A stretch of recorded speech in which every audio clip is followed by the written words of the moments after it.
The morning sun filtered through the tall windows of courtroom 7B, casting long shadows across the polished wooden floors.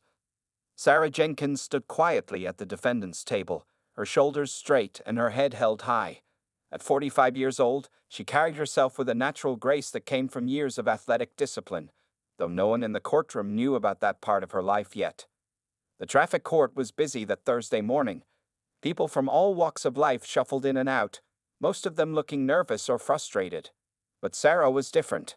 She wore a simple navy blue blazer and matching pants, her hair neatly styled, and her expression calm. In her hand, she held the paperwork for what she believed was an unfair traffic stop. Judge William Harrison sat high on his bench, his gray hair and black robe giving him an air of authority that he wielded like a weapon. He hadn't bothered to look up from his papers for the last 3 cases, and Sarah's was no different. He shuffled through the documents with disinterest, his reading glasses perched low on his nose. Case number 47,892, the court clerk announced. Sarah Jenkins, charged with reckless driving and failure to signal. The judge still didn't look up. Ms. Jenkins, do you understand why you're here today? His tone was flat, almost bored, with an edge of condescension that made several people in the gallery shift uncomfortably. Yes, Your Honor, Sarah replied clearly, but I'd like to explain the circumstances. Judge Harrison cut her off with a wave of his hand. The officer's report states you were driving 45 miles per hour in a 30 zone and changed lanes without signaling. He finally looked up, but his gaze was dismissive. Do you deny these charges? Sarah took a deep breath. Your Honor, I was rushing to the community center because... A simple yes or no will suffice, Ms. Jenkins, the judge interrupted again. His fingers drummed impatiently on his desk. The young public defender beside Sarah tried to speak up.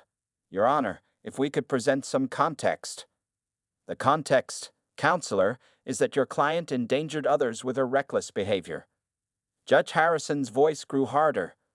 The law doesn't care why someone was speeding, only that they were. Sarah stood there, feeling the weight of every eye in the courtroom. She could hear whispers behind her, see the court officers watching with practiced indifference. The morning light that had seemed so promising now felt harsh and exposing. Given your record shows 2 previous minor traffic violations in the past 5 years, Judge Harrison continued, I'm setting the fine at $1,500, plus mandatory traffic school.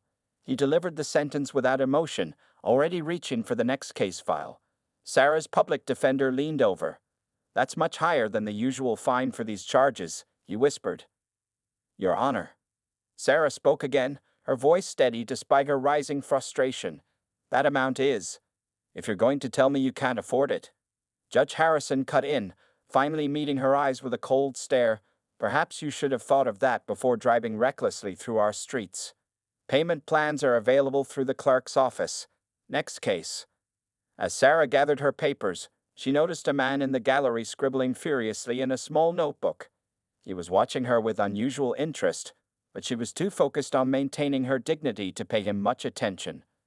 The morning sun had shifted, and now the shadows in the courtroom pointed toward the exit. Sarah walked out with her head still high, her steps measured and confident. Behind her, Judge Harrison had already moved on to the next case, his voice drumming on with the same disinterested tone. What no one in that courtroom knew, not the judge, not the officers, not the curious onlookers, was that Sarah Jenkins had once stood on an Olympic podium, that she'd had broken records, inspired generations, and now ran one of the most successful youth athletic programs in the state. That the community center she was rushing to held dozens of trophies with her name, and that hundreds of young lives had been changed because of her work. That those revelations would come later. For now, Sarah walked out of courtroom 7B, already planning her next move. Because if there was one thing she had learned in her years as an athlete, it was that the race wasn't over until you crossed the finish line. After leaving the courthouse, Sarah Jenkins drove straight to the Golden Dreams Youth Center, a large brick building with colorful murals decorating its walls. As she parked her car, she could see dozens of young athletes practicing on the outdoor track, their energy and determination visible in every stride. Inside her office, medals and trophies lined the walls, telling the story of an extraordinary athletic career.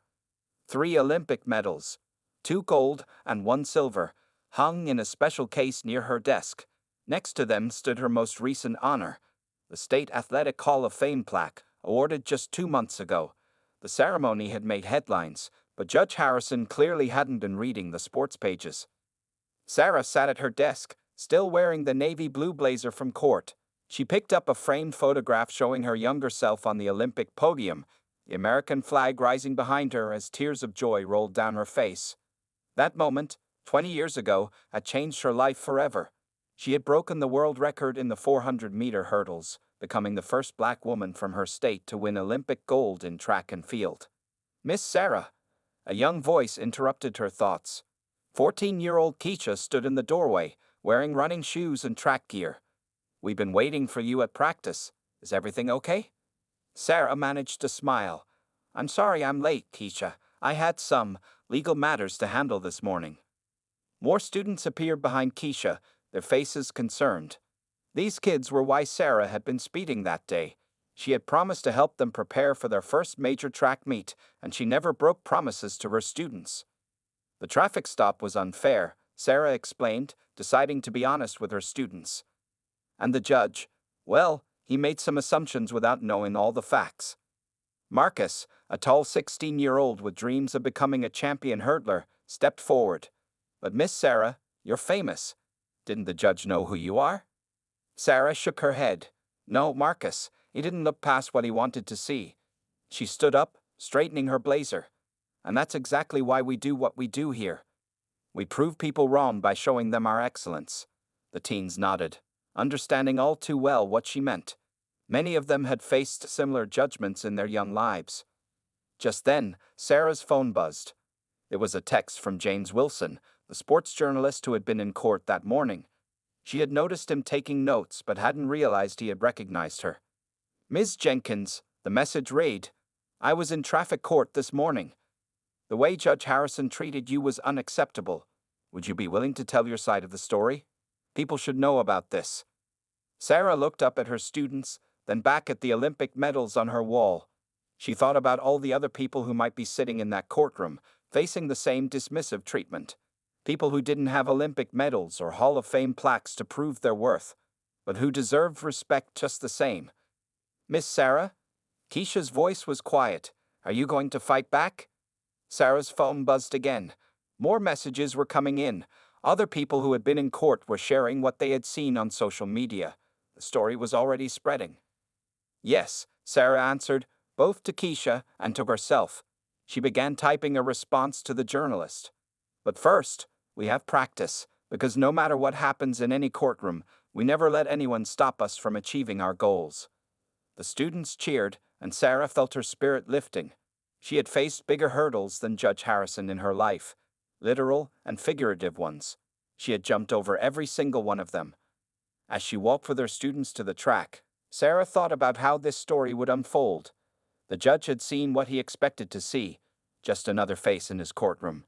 But soon, he and everyone else would learn about the Olympic medals, the world records, the hundreds of young lives she had changed through her foundation. More importantly, they would learn about the problem of snap judgments and bias in the justice system, because Sarah Jenkins hadn't become a champion by staying quiet when things were wrong. She had won her medals by facing every challenge head-on, and she would handle this one the same way. James Wilson sat at his desk in the Daily Chronicle newsroom, his fingers flying across the keyboard. As a sports journalist for 15 years, he had covered countless stories, but this one felt different. The article practically wrote itself. Olympic champion faces discrimination in local court. The untold story of Sarah Jenkins. Within an hour of posting the story online, it exploded. First came the local shares and retweets. Then the comments started pouring in. People who had been in the courtroom that morning shared their own accounts of what they had witnessed. Several recorded videos began circulating on social media, showing Judge Harrison's dismissive behavior.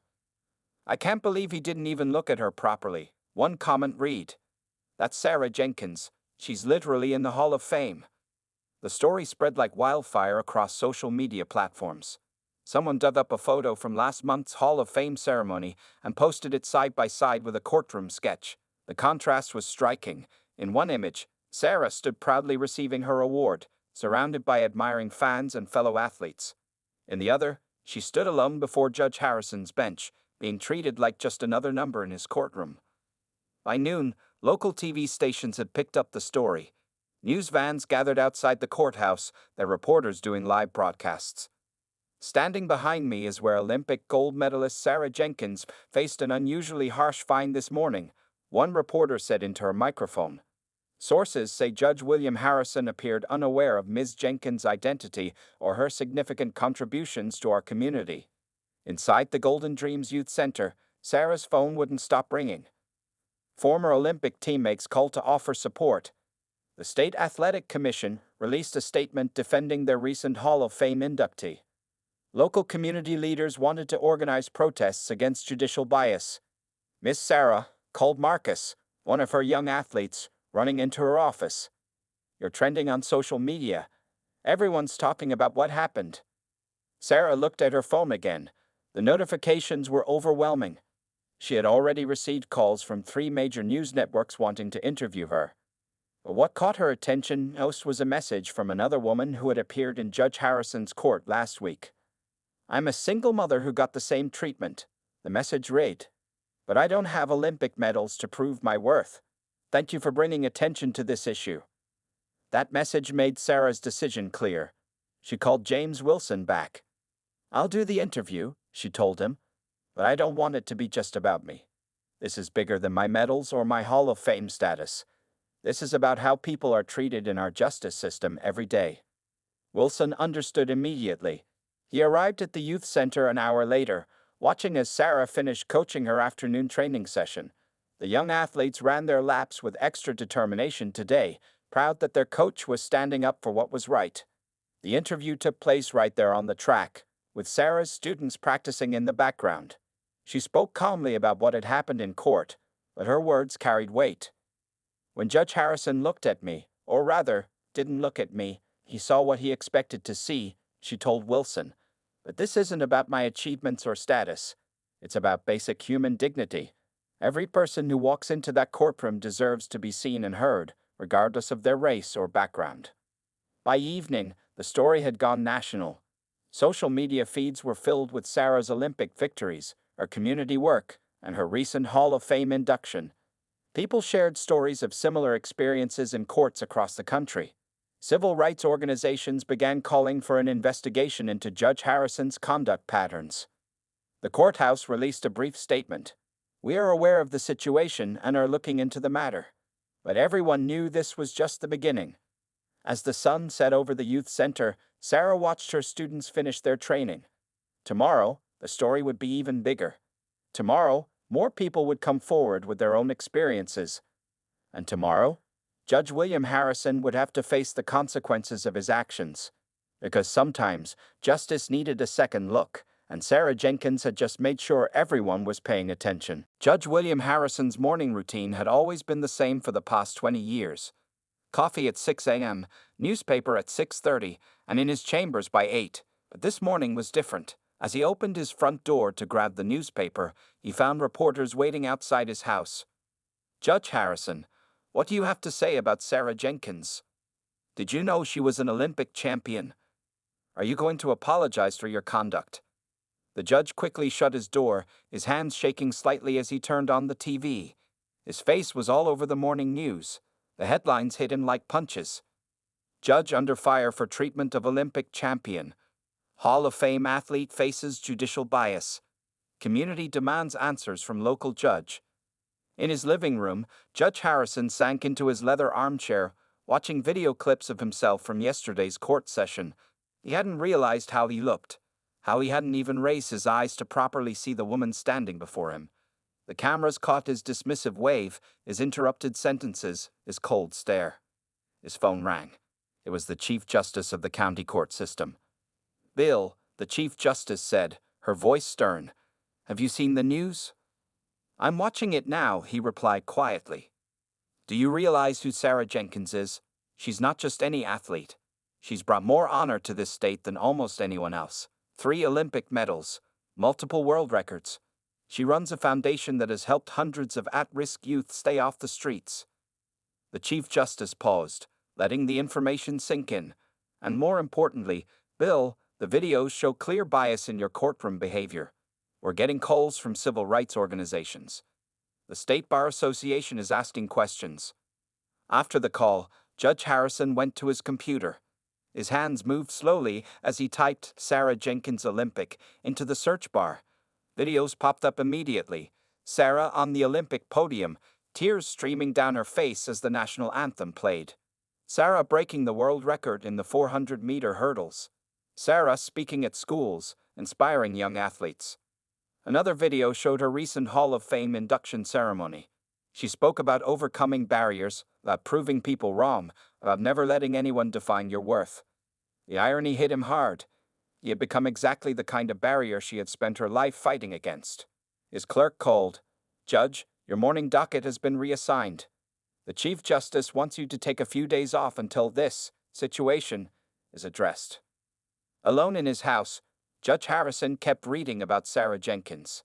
He learned about her youth program at Golden Dream Center, how she had used her Olympic prize money to start a foundation, how she had helped dozens of young athletes get college scholarships. The woman he had fined so dismissively had done more good for their community than he had in his entire career on the bench. His daughter called next. "Dad," she said, her voice disappointed. "My kids look up to Sarah Jenkins. She came to their school last year to give a speech. How could you treat her like that?" I didn't know who she was," he started to say, but his daughter cut him off. "That's the problem, Dad. It shouldn't matter who she is. You shouldn't treat anyone that way." Those words hit harder than any news headline. Judge Harrison walked to his home office and looked at the law degrees and certificates on his wall. 20 years on the bench, and he had prided himself on being fair and impartial. But the videos didn't lie. His behavior hadn't been fair at all. He picked up his phone and called the court's public relations office. "I need to make this right," he said. "Not just because she's Sarah Jenkins the Olympian, but because this isn't how justice should work. I need to hold a press conference." The PR officer sighed. "Are you sure that's wise, Judge? Maybe we should wait for this to blow over." "No," Judge Harrison replied, his voice firm for the first time that morning. "I need to face this. I need to face her, and I need to face myself." Outside his window, more news vans were arriving. The story wasn't going away, and maybe, he realized, it shouldn't. By noon, the steps of the county courthouse had turned into a sea of people. Hundreds of community members gathered, holding signs and sharing stories. Some were Sarah's former athletes, now grown with children of their own. Others were people who had faced similar treatment in courtrooms across the city. Among the crowd stood Maria Rodriguez, a local bakery owner who had appeared in Judge Harrison's court last month. She held a sign that read, "Justice should be blind, not blind to bias." "When I saw the video of how he treated Sarah Jenkins, it brought back memories," Maria told a reporter.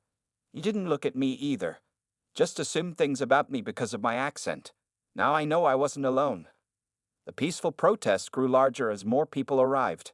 Sarah's Olympic teammates came from different states to show support. Local civil rights leaders organized speakers. Even some court employees quietly joined the crowd during their lunch break, wearing badges that said, "Reform our courts." Inside the Golden Dreams Youth Center, Sarah held an emergency meeting with parents and students. The building was packed, with people standing along the walls and sitting on the floor. Many local business owners had closed their shops to attend. "This isn't just about me anymore," Sarah told the crowd. "Every day, people walk into that courtroom. They deserve to be treated with respect, whether they have Olympic medals or not." Keisha, one of Sarah's young athletes, stood up. "My mom had to go to traffic court last year," she said, her voice shaking slightly. "She came home crying because of how they treated her, but she was too scared to say anything." More stories poured out. A teacher described being talked down to by a judge. A mechanic shared how he was assumed guilty before he could explain his side. A nurse told about rushing to court after a night shift, only to be scolded for looking tired. Outside the youth center, TV crews interviewed people from the community. They talked about Sarah's impact, how she had turned down lucrative coaching offers from big universities to stay and help local kids, how she had used her fame to build something meaningful in her hometown. Local business owners announced they would help people who couldn't afford their court fines. Law students from the state university offered free legal advice. Civil rights organizations began reviewing past cases from Judge Harrison's court, looking for patterns of bias. By afternoon, the protest had spread to social media. People shared their own courthouse stories with the hashtag #SeeYouSingCourt. Videos of Sarah's Olympic victories were shared alongside clips from the courtroom, showing the stark contrast in how society could treat the same person. At the courthouse steps, Reverend Michael Thompson, a respected community leader, addressed the crowd. "What happened to Sarah Jenkins was not a single incident," he said, his voice strong and clear. "It was a spotlight that showed us what happens in these courts every day. But today, we're not just protesting, we're demanding change." The crowd cheered as he listed their demands: mandatory bias training for all court officials, community oversight committees, regular reviews of judicial conduct, body cameras in courtrooms, more diverse judges and court staff. Back at the youth center, Sarah watched the coverage on TV while her students practiced. A small smile crossed her face as she saw more and more people joining the movement. This was bigger than her Olympic medals now. This was about changing a system.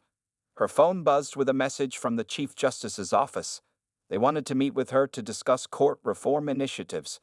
Another message came from a national civil rights organization asking her to speak at their conference. Miss Sarah called Marcus, one of her athletes. "Look outside." Sarah walked to the window. A line of people stretched down the street. More community members coming to share their stories and show support. They carried signs with pictures of her on the Olympic podium alongside messages about justice and respect. As the sun began to set, the crowd at the courthouse started lighting candles. The peaceful protest had turned into a vigil for justice. News helicopters circled overhead, capturing the scene of hundreds of lights glowing in the growing darkness.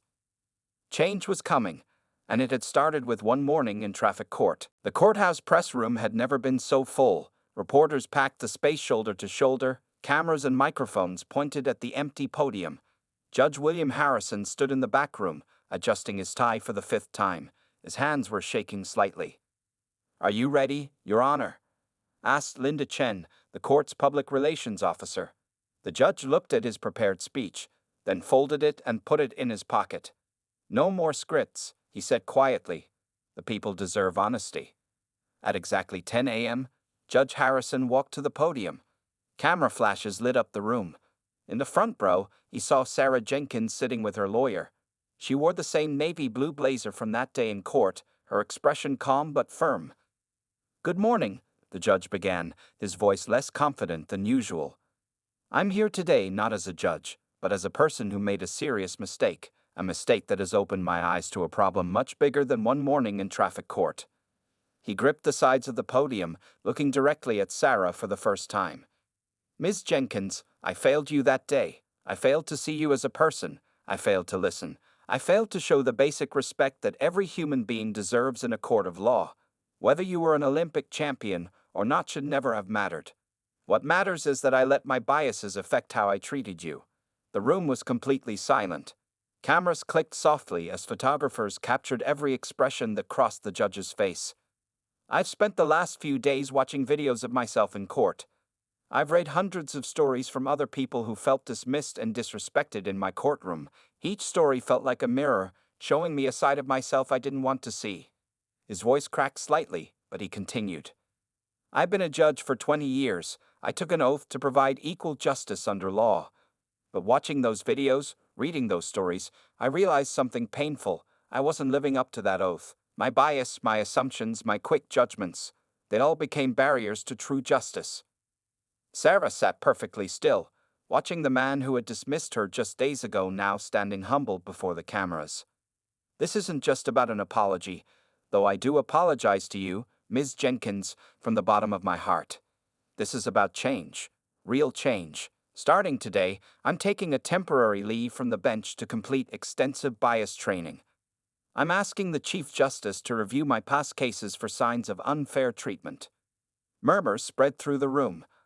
A judge voluntarily stepping down was unprecedented. "I'm also announcing the creation of a community oversight committee.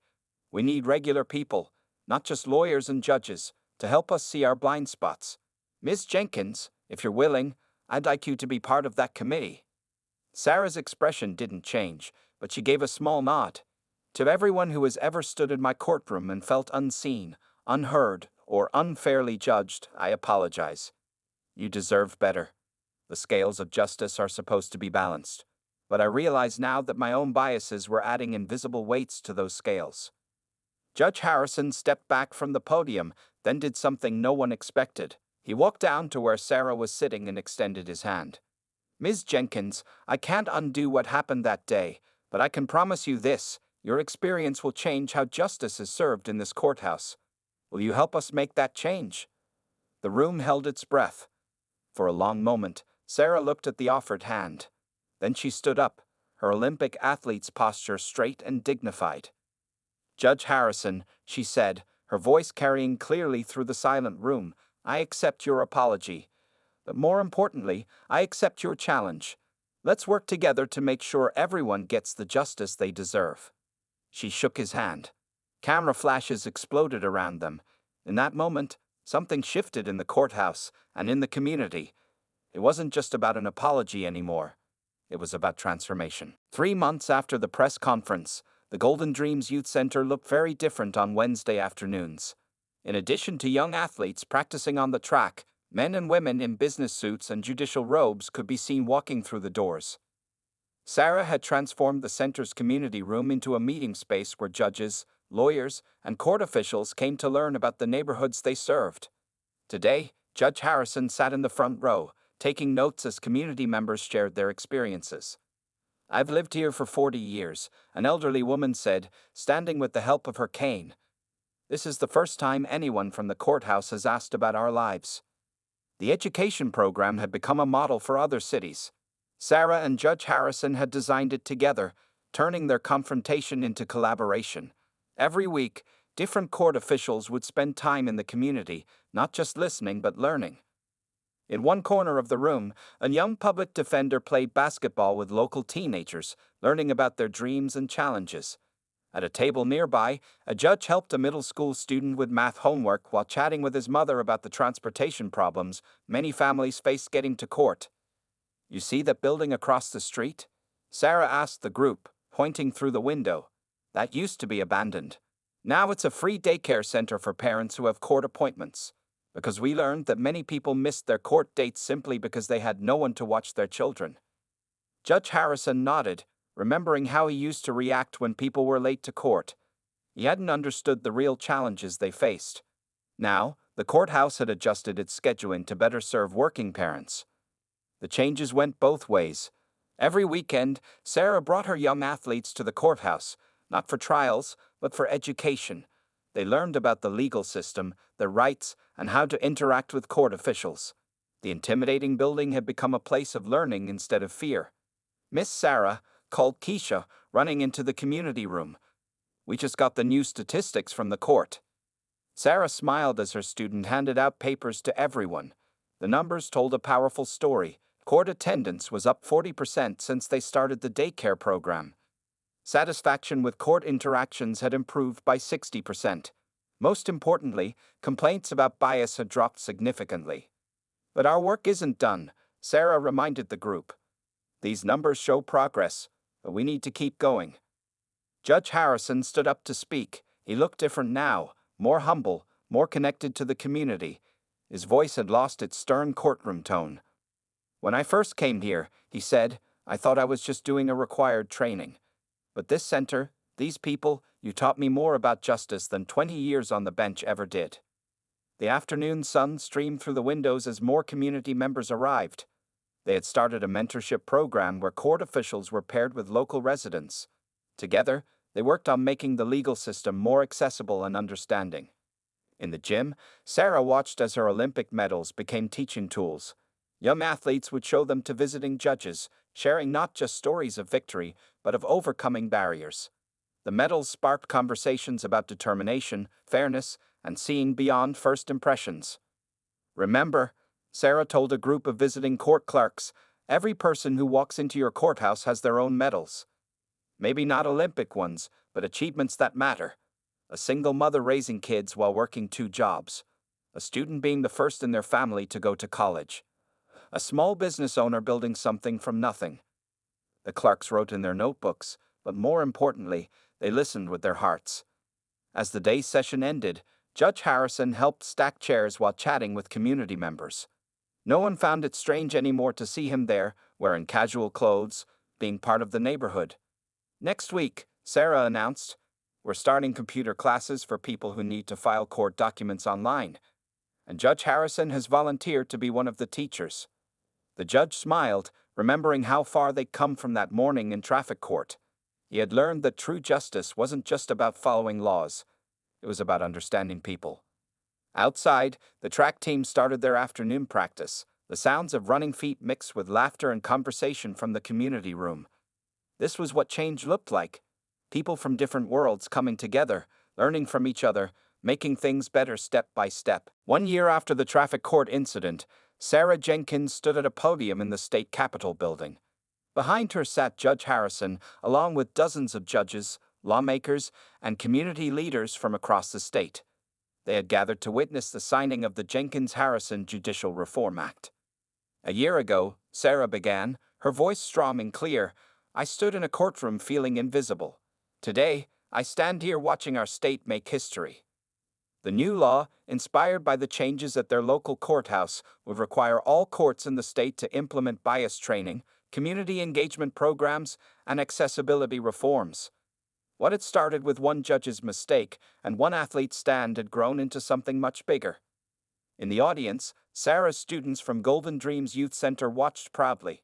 Many of them had testified before the state legislature, sharing stories about how the community programs had changed their view of the justice system. Keisha, now a high school senior, had even won a scholarship to study law. The Jenkins-Harrison program has already made a difference in our community, Sarah continued. Court attendance is up by 70%. Public trust in the judicial system has improved dramatically, but more importantly, people feel heard. Judge Harrison, no longer wearing his judicial robes but a simple suit, nodded in agreement.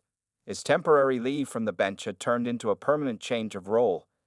He now led the state's judicial training program, teaching other judges the lessons he had learned. Our courthouse looks different now, Sarah had explained to the crowd. We have child care centers, translation services, and evening hours for working people. But the biggest change isn't in the building, it's in how people treat each other. The Golden Dreams Youth Center had expanded, now operating in 3 locations across the city. Each center had a community justice program, where court officials regularly met with residents. The model was being copied by cities across the country. Sarah's Olympic medals still hung in her office. They had been joined by new awards.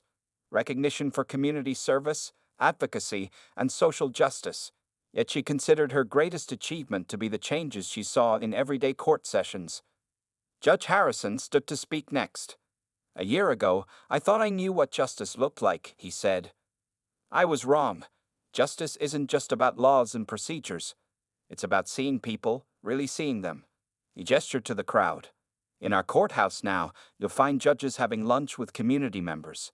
You'll see court clerks coaching youth sports teams. You'll find lawyers offering free classes in the evenings. We've learned that justice works better when we understand the community we serve. The governor stepped forward to sign the new law. Cameras flashed as she used multiple pens, handing the first one to Sarah and the second to Judge Harrison. These pens would join Sarah's Olympic medals on display at Golden Dreams, symbols of a different kind of victory. After the ceremony, Sarah walked through the Capitol Gardens with her students. Marcus, now heading to college on a track scholarship, asked her a question. Miss Sarah, do you ever regret getting that traffic ticket? Sarah smiled, watching as Judge Harrison chatted with a group of community members nearby. Sometimes the worst moments lead to the best changes, she answered. That ticket didn't just change our courthouse. It changed how people think about justice. Back at Golden Dreams that evening, Sarah looked at the new sign above the entrance. Community Justice Center and Athletic Complex. Inside, the track team practiced while a court education class met in the community room. The walls displayed both sports trophies and framed copies of legal reforms. Her phone buzzed with a message from Judge Harrison. Just got approved to open 5 more community justice centers across the state. Thank you for teaching me what real justice looks like. Sarah watched her students running on the track, their futures brighter than ever. Some would become athletes, others lawyers or judges, but all of them would grow up knowing they deserved to be seen and heard. That traffic stop a year ago had lasted only minutes, but its impact would be felt for generations to come, because sometimes the biggest changes start with one person standing up and saying, "See me, hear me, respect me." And sometimes true justice begins when someone listens.